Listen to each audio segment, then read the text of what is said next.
We're basically saying a woman is anyone who identifies with the social constructions of women. You cannot know the social constructs of women without knowing what women are in the first place. Yeah, that's not how definitions work, Chief.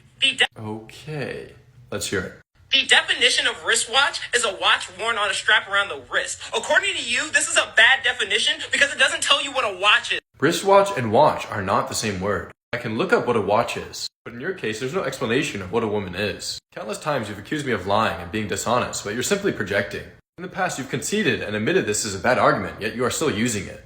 Roll it. The roundabout point of this entire video was about the wristwatch. I brought up that you use the words wristwatch in the definition of the word wristwatch. What is a wristwatch? It is a watch that you wear on your wrist. He pointed out that is one word. Perfectly fine. But the thing, Caught you in 4K.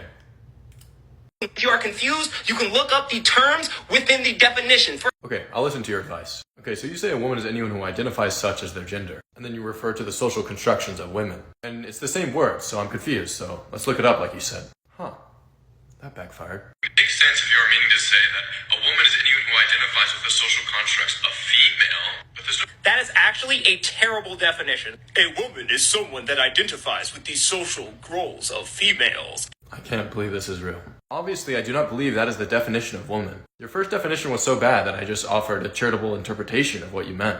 For example, a super feminine man is going to look at other men as parents and try and emulate that and reflect that. AKA, they are going to try and be a father. But the difference is we can actually identify what a father is, so we can know what a father does. So no one could form their identity or learn from the social constructs of other women without knowing what women are in the first place. Furthermore, identifying as a father does not make you one. But if it did, I now identify as your father. And since you're lying on the internet, you're grounded. I haven't even gotten very far into your video, and I'm owning you so bad that Abraham Lincoln is going to need to do something about it. Don't you dare backtalk your father. identify as a firefighter or Texan, but that does not make me one. You're right. You can't identify as a Texan because that's not how that category works. No, the point is that's not how reality works. You obtain nothing in reality by identifying as having it. Being Texan was one example. I think most people would find it absurd that baby girls do not have a gender, which would contradict your definition. Doesn't matter how absurd you find it, it's factually correct. Babies do not have personal identities. That's not how language works, but go off, as they say. Yep. Another on the BS counter.